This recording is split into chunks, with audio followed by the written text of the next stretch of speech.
Hello बच्चों, स्वागत है आपका क्लास 5th का मैथ्स के इस थर्ड टेस्ट में। अब तक हम लोग 2 चैप्टर पूरा कंप्लीट कर चुके हैं और जो सेकंड चैप्टर हमने कंप्लीट किया था तो उसका जो सेकंड पार्ट है, 2 पार्ट में वीडियो थी, पार्ट 1 और पार्ट 2 में। तो दोनों पार्ट आप लोगों ने अच्छे से रिवाइज कर लिया होगा। आज जो टेस्ट है आपका, ये टेस्ट नंबर 3 है शेप्शन एंगल का। तो स्टार्ट करने से पहले मैं आपको बोलूँगा, अगर सब कुछ लेके नहीं बैठे हो, पेन पेंसिल स्केल और नोटबुक पेपर जो भी आपके पास सामान है, अगर अभी तक उसे लेके नहीं बैठे हो तो उसे लेके बैठ जाओ। ठीक है, तो ठीक है, ऑल द वेरी बेस्ट, अच्छे से करना। और कोई भी कैलकुलेशन वर्क है उसका रफ वर्क वहीं पे शो करना जहाँ पे क्वेश्चन सॉल्व करोगे, कहीं और नहीं करना है। ठीक है, साइड में एक लाइन ड्रॉ कर लो रफ वर्क का और वहीं पे कैलकुलेशन शो करना है अगर कोई जरूरत पड़ रही है तो। चलो स्टार्ट करते हैं फिर। और ये टेस्ट है इसलिए तो मैं इसमें सिर्फ एक्सप्लेन करूंगा क्वेश्चन को, ठीक है, सोल्यूशन नहीं बताऊंगा आपको। चलो स्टार्ट करते हैं। Question number 1, right what kind of angle is made by the hand at this time, also right the time. अब इस क्वेश्चन को समझने के लिए हमें क्या करना होगा, एक पिक्चर है जो मैं आपको दिखाने वाला हूं, पहले इस पिक्चर को ध्यान से देखो। ठीक है, ये मैं पढ़ा चुका हूं आपको, उसी में से पूछ रहा हूं। आपके पास यहाँ 5 डिफरेंट क्लॉक है, ठीक है, और हर एक क्लॉक के अंदर, हर घड़ी के अंदर आपके पास कुछ ना कुछ टाइम मेंशन है। तो इस क्वेश्चन में क्या करना है हमें, सबसे पहले ये जो बॉक्स बना हुआ है, रेक्टेंगुलर बॉक्स हर घड़ी के नीचे बना हुआ है, तो आपने क्या करना है, इसका टाइम लिखना है सबसे पहले। और टाइम लिखने के बाद सबका एंगल भी मेंशन करना है कि वो किस कैटेगरी का एंगल है। ठीक है, एक बार दोबारा क्वेश्चन पढ़ के समझा देता हूं। Right what kind of angle is made by the hands at this time. जो भी टाइम हो रहा है, ठीक है, जो भी टाइम हो रहा है, तो यहाँ पे जो 2 डिफरेंट आर्म है क्लॉक के, तो इसकी हेल्प से जो भी एंगल बन रहा है उस एंगल जो बन रहा है उसका नाम लिखना है। ठीक है, और दूसरा टाइम लिखना है। तो ये सारी चीजें आपको ये जो 5 डिफरेंट क्लॉक है सब में ही काम करना है। ठीक है, मेरे हिसाब से क्वेश्चन समझ में आ गया होगा, बहुत ईजी क्वेश्चन है, वीडियो पॉज करके क्वेश्चन नोट कर सकते हो। ठीक है, और इसके बाद जब ये क्वेश्चन लिख लोगे, लिखने के बाद ये जो डायग्राम है यानी कि जो क्लॉक है, ये सबको ड्रॉ करना है। ये जो 5 डिफरेंट क्लॉक है सारे ड्रॉ करने हैं। ड्रॉ करते ध्यान रखना, ये जो आर्म्स है, ठीक है, ये जो आर्म्स है इसको स्केल से ड्रॉ करना। बाकी ये तो आप मैनुअली भी ड्रॉ कर सकते हो अपनी मर्जी के हिसाब से। कलर करना या नहीं करना ये आपके ऊपर है, मैंडेटरी नहीं है, चाहो तो कर सकते हो, चाहो तो मत करो, ये मैटर नहीं करता, पर आर्म्स प्रॉपर ड्रॉ करना अपने। और ये जो इसमें जो टाइम लिखा हो ना, 12, 1, 2, 3, 4, 5, ये जो काउंटिंग है ये प्रॉपर दिखना चाहिए इसके अंदर। ठीक है, तो चलते हैं फिर नेक्स्ट क्वेश्चन की तरफ। Question number 2। अब देख लेते हैं क्वेश्चन नंबर 2 में क्या है। Can you gas how many degrees in the angle which is 1/3 times of right angle, do calculate. इसमें क्या है, आपसे पूछा गया है कि एक एंगल है, ठीक है, उसकी डिग्री बतानी है। डिग्री मीन्स उसकी वैल्यू बतानी है आपको। उस एंगल के बारे में बताया जा रहा है कि वो 1/3 है, विच इज 1/3 है, ठीक है, 1/3 ऑफ राइट एंगल, मतलब राइट एंगल का 1/3। अगर आपको ये मालूम है कि राइट एंगल क्या होता है तो क्वेश्चन आपके लिए बहुत इजी हो जाएगा। तो सबसे पहले आपने क्या करना है, राइट एंगल जो भी होता है वो लिख देना है। ठीक है, फिर राइट एंगल लिखने के बाद इसका क्या करना है, 1/3 कैलकुलेट करना है। 1/3 मीन्स इसमें मल्टीप्लाई किससे करना है और डिवाइड किससे करना है आपको पता होना चाहिए। ठीक है, पहले तो आपको ये पता होना चाहिए राइट एंगल क्या होता है, वो मेंशन करना है सोल्यूशन में। उसके बाद क्या करना है, 1/3 निकालना है, किसका, राइट एंगल का। राइट एंगल की जो भी वैल्यू हो, ठीक है, जो भी वैल्यू होती है उस वैल्यू को क्या करना है, 1/3 कैलकुलेट करना है। तो जब 1/3 कैलकुलेट कर लोगे तो वो क्या आएगा, उसका आंसर आ जाएगा। 1/3 में मल्टीप्लाई किससे करते हैं, डिवाइड किससे करते हैं, ये मैं आपको समझा चुका हूं पहले। ठीक है, और आप लोगों ने अच्छे से प्रिपरेशन किया है तो ये क्वेश्चन बहुत ईजी है। ठीक है, इसमें किसी डायग्राम की जरूरत नहीं है। ठीक है, बस आपने कैलकुलेट करना है और आंसर बता देना है। ठीक, तो वीडियो पॉज करो और क्वेश्चन को नोट करो। ठीक है, चलते हैं अब थर्ड क्वेश्चन की तरफ। अब ये जो थर्ड क्वेश्चन है, ठीक है, क्वेश्चन एक बार ध्यान से देख लो, एक बार रीड कर लो कि क्वेश्चन है क्या। क्वेश्चन को अच्छे से रीड कर लो एक बार। ठीक है, एक बार हल्के से कि मतलब क्वेश्चन में पूछा क्या जा रहा है वगैरह वगैरह। ये इस क्वेश्चन में 2 पार्ट है, पार्ट A1 और पार्ट 2।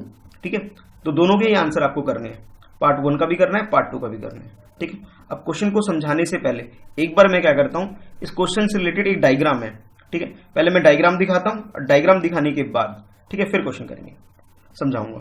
चलो देखते हैं। तो डायग्राम कुछ ऐसा है। तो इसमें आप ये देख सकते हो, सीसो है, मतलब झूला है एक।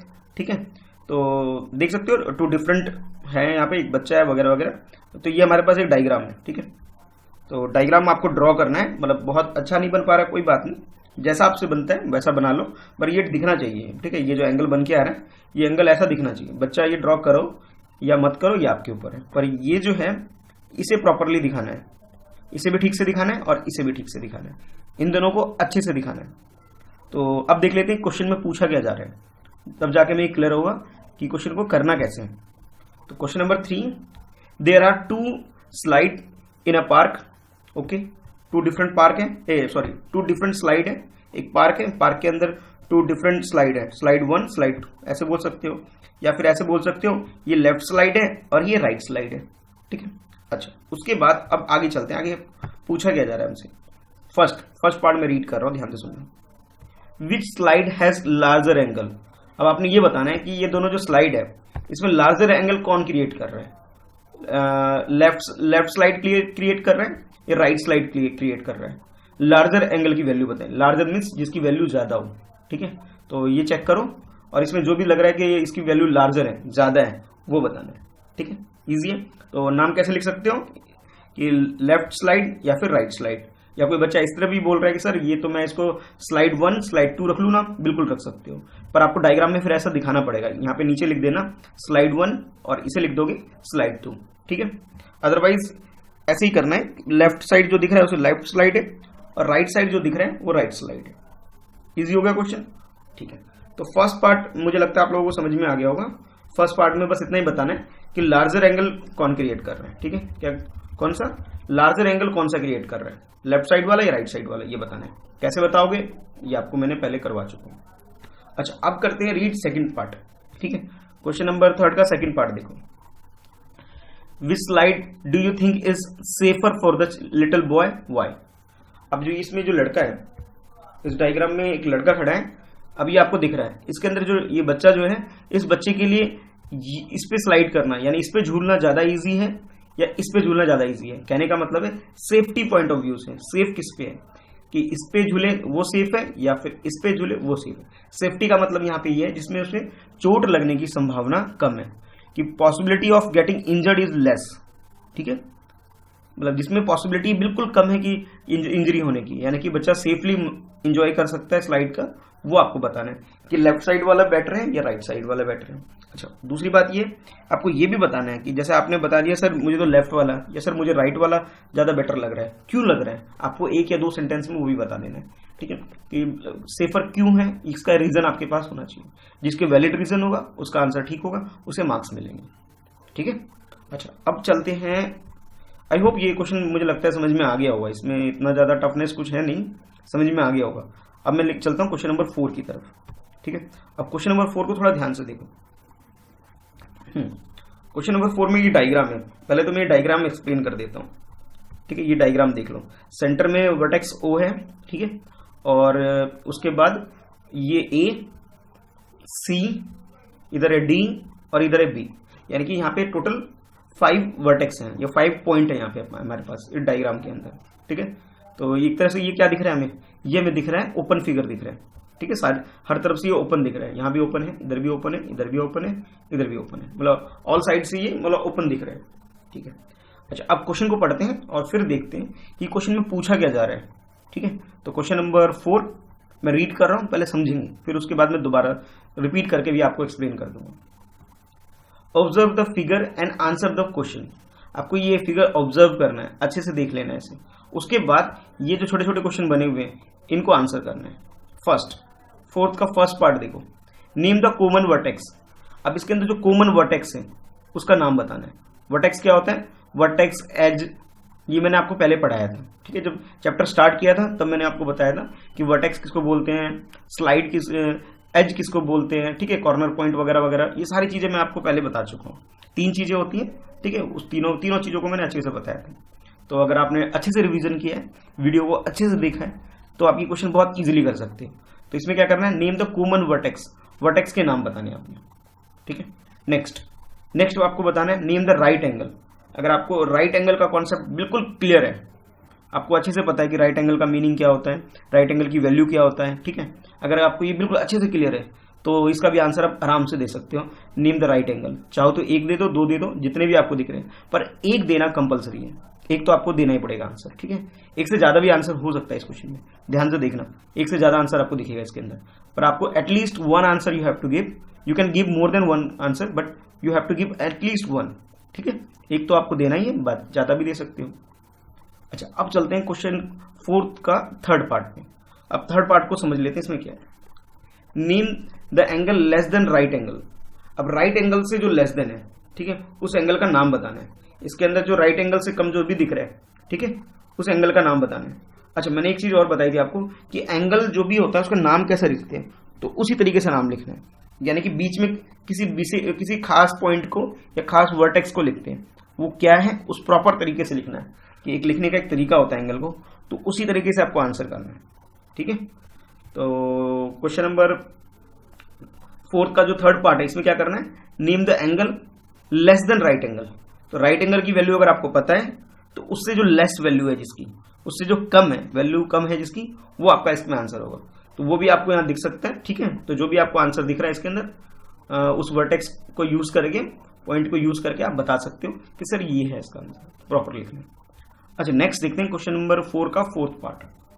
फोर्थ पार्ट में क्या है, as it is question number 4 का जो थर्ड पार्ट है ऐसा ही है, बस थोड़ा सा डिफरेंस है इसमें। डिफरेंस क्या है, यहाँ लेस देन पूछा गया था, यहाँ राइट, इसमें क्या राइट एंगल का मोर देन पूछा गया है। एक बार पढ़ लेते हैं, name the angle more than right angle. मतलब राइट एंगल अगर आपको पता है कि क्या होता है, ठीक है, राइट एंगल अगर अच्छे से पता है क्या होता है, तो उसका जो मोर देन होता है, उससे जो ज्यादा होता है वो आंसर होगा, जो वैल्यू उससे ज्यादा होगी वो आंसर होगा, ठीक है। तो ये तो हो गया फोर्थ पार्ट, ओके। अब नेक्स्ट देख लेते हैं जो इसका लास्ट पार्ट है, यानी कि फिफ्थ पार्ट। फिफ्थ पार्ट देख लेते हैं। तो फिफ्थ पार्ट में क्या है, name the arm of angle AOB। अब एंगल AOB को समझते हैं पहले, है क्या है। तो ए ये रहा बेटा, ये देखो ये ए है, और फिर नेक्स्ट वर्टेक्स क्या है, O, और वर्टेक्स O ये रहा बिल्कुल सेंटर में, ठीक है, ये कॉमन वर्टेक्स दिख रहा है। और उसके बाद बी कहां पे है, बी ये रहा भाई, ठीक है, यानी कि AOB, ठीक है। इस एंगल के अंदर आपको आर्म्स के नेम बताने हैं। इसमें जो आर्म्स बन रहे हैं, इसके आर्म्स याद करो, मैंने जब चैप्टर स्टार्ट किया था आपको बताया था कि एंगल के अंदर 2 डिफरेंट रे होता है, ठीक है। तो जो रे का जो नाम था, ठीक है, वही हमारा क्या होता है, वो हमारे आर्म्स होते हैं। तो अगर आर्म्स की वैल्यू आपने लिखनी है इसके अंदर, बहुत ईजी क्वेश्चन है। अगर आप लोगों ने प्रैक्टिस किया है, रिवाइज किया है, वीडियो को 2-2, 3-3 बार देखा है, तो आपके लिए इससे ईजी टेस्ट नहीं हो सकता, ठीक है। ऑल द वेरी बेस्ट, बहुत ईजी क्वेश्चन है। अच्छा, इसके बाद एक क्वेश्चन और है, लास्ट क्वेश्चन, ठीक है, उसको और देख लेते हैं। तो ये है आपका क्वेश्चन नंबर 5, सबसे इजी क्वेश्चन है, बिल्कुल कॉन्सेप्ट, बस फिल इन द ब्लैंक्स जैसे लिखा हुआ है इसके अंदर, फिल इन द ब्लैंक्स। तो ब्लैंक्स को फिल करना है, यानी स्टेटमेंट लिखना है एज इट इज जैसे लिखा हुआ है, कि जैसे 1 फर्स्ट में क्या है, right angle is equal to dash degree. Right angle की जो भी वैल्यू है वो आपको लिख देनी है इसके अंदर। अच्छा, नेक्स्ट देखो, नेक्स्ट है an obtuse angle is more than dash angle. जो ऑब्ट्यूज एंगल होता है वो इससे ज्यादा होता है, किससे ज्यादा, ये ब्लैंक है, ब्लैंक को फिल करना है। अच्छा, नेक्स्ट क्या है, नेक्स्ट ध्यान से सुनो, नेक्स्ट है 2 इंटू, ये एक्स नहीं बेटा, इंटू है, 2 into right angle is equal to dash degree. I repeat, 2 into right angle is equal to dash degree. Right angle को अगर 2 से मल्टीप्लाई करते हैं तो उसकी वैल्यू जो भी आती है वो आपको यहां फिल करना है। बहुत ईजी है, आसानी से कर सकते हो इसे। अच्छा, उसके बाद जो लास्ट पार्ट है इसका, क्वेश्चन नंबर 5 का लास्ट पार्ट यानी fourth part, an angle which is less than 90 degree is called dash. एक एंगल जो है 90 डिग्री से लेस देन होना चाहिए, ठीक है। अगर वो लेस देन होता है तो उसको हम बोलते क्या है, उसका नाम क्या है, ठीक है। वैल्यू नहीं बताना है हमें उसका नाम बताना है कि उसको बोलते क्या है। I repeat, an angle which is less than 90 degree, 90 degree से जो कम है, ठीक है, उसका नाम क्या है, उसका नाम बताना है। तो ये आपके पास क्वेश्चन नंबर 5 का फोर्थ पार्ट है। एक बार मैं दोबारा बता देता हूँ, थोड़ा सा रिव्यू ले लेते हैं एक बार कि टेस्ट में आपसे पूछा क्या जा रहा है। तो जैसा कि हम लोगों ने क्वेश्चन नंबर 1 देखा, ठीक है। तो क्वेश्चन नंबर 1 में क्या है आपके पास, ये जो क्वेश्चन नंबर 1 था इसके अंदर मैंने क्लॉक दिया है आपको, ठीक है। तो क्लॉक का एक बार टाइम लिखना है, और टाइम लिखने के बाद आपने एंगल बताना है, बहुत ईजी है। अच्छा, उसके बाद क्वेश्चन नंबर 2 देख लेते हैं। क्वेश्चन नंबर 2 में मैंने आपसे पूछा है कि भाई मुझे तो पहले ये बता दो राइट एंगल होता क्या है। अच्छा, उसके बताने के बाद फिर मुझे ये भी बता दो उसका 1/3 क्या होता है। ठीक है, तो 1/3 के लिए आपको कैलकुलेशन करनी पड़ेगी। तो कैलकुलेशन करो, कैलकुलेशन करके इसका आंसर देना है, प्रॉपर कैलकुलेशन करना है। जो भी कैलकुलेशन वर्क है उसको वहीं पे करोगे जहां पे क्वेश्चन सॉल्व करोगे। एक साइड में लाइन ऐसे स्केल से लाइन ड्रॉ कर लेना, इधर सपोज आंसर सॉल्व कर रहे हो और इधर रफ वर्क जो भी है यहाँ कर लिया, तो उसको शो करना है। अच्छा, उसके बाद सेकंड क्वेश्चन के बाद अब चलते हैं थर्ड क्वेश्चन में। थर्ड क्वेश्चन में मैंने आपको एक पिक्चर दिखाया था, अब पिक्चर के हिसाब से इसके 2 पार्ट है, दोनों पार्ट के आंसर देने के लिए बोला है आपको। पिक्चर क्या है एक बार देख लो, ये पिक्चर है स्लाइड का, लेफ्ट स्लाइड और ये राइट स्लाइड है, इसकी हेल्प से आपको आंसर करना है। अच्छा, उसके बाद क्वेश्चन नंबर 4 था। 4 में बेटा ये डायग्राम ड्रॉ करना मस्ट है, कंपलसरी है, सब बच्चे इसे ड्रॉ करेंगे। जब ड्रॉ करोगे जब ही बना पाओ, जब ही सॉल्व कर पाओगे। ड्रॉ करना मैंडेटरी है, मार्क्स है। अच्छा, उसके बाद जैसे ये लिखा हुआ है प्रॉपर इसी तरह से लिखना है, और ये जो आपके पास ये 5 इसके जो पार्ट्स हैं, छोटे छोटे पार्ट हैं, सबके आंसर करने हैं। आई होप बहुत ईजी है, समझ में आ गया होगा। और लास्ट में जो क्वेश्चन है ये फिल इन द ब्लैंक से टू द पॉइंट है एकदम, बिल्कुल अगर आपको बिल्कुल एकदम कॉन्सेप्ट क्लियर है फटाफट कर दोगे, ये तो उसमें टाइम लगेगा नहीं आपको। तो बेटा ये था आपका मैथ्स का थर्ड टेस्ट, ठीक है। तो जैसे मैंने यहाँ पे लिखा है, ये देखो हेडिंग यहाँ पे क्लास, तो आपको क्लास प्रॉपरली यहाँ लिख देना है, सब्जेक्ट प्रॉपर यहाँ लिख देना है, ठीक है। चैप्टर तो मालूम ही है आपको, सेक्शन एंगल का हम लोग टेस्ट ले रहे हैं, टेस्ट नंबर लिख देना है। जैसे मैंने लिखा है बाई कृष्णा सर, तो यहाँ पे आप क्या करोगे, अपना नाम लिख दोगे, नेम जो भी आपका नाम नेम। अच्छा, इसमें एक चीज और मिसिंग है यहाँ पे, पता है क्या, रोल नंबर। रोल नंबर क्योंकि टीचर का रोल नंबर नहीं होता, इसलिए मैं तो रोल नंबर नहीं लिख सकता हूँ। तो आप लोग क्या करोगे, यहाँ पे ऊपर टॉप में रोल नंबर भी लिखोगे अपने इसमें, ठीक है, रोल नंबर भी लिखना है। उसके बाद जब यह टेस्ट आपका कंप्लीट हो जाए, ठीक है, तो फिर क्या करना है, फिर आपने करना है कमेंट। क्या करना है, कमेंट करना है, कमेंट बॉक्स में नीचे जाओगे, कमेंट बॉक्स में कमेंट करना है, ठीक है।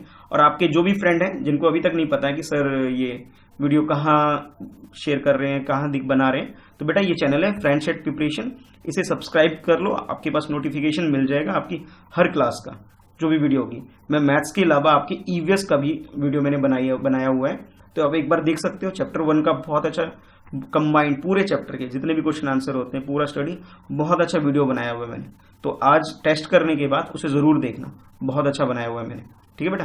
तो टेस्ट करने के बाद आराम से कर लो उसके बाद, और फिर कमेंट करना आंसर को, अपने टेस्ट करने के बाद आंसर कमेंट कर देना है अपने आंसर। जब कमेंट करोगे उसमें नेम, क्लास, रोल नंबर लिखना जरूरी है।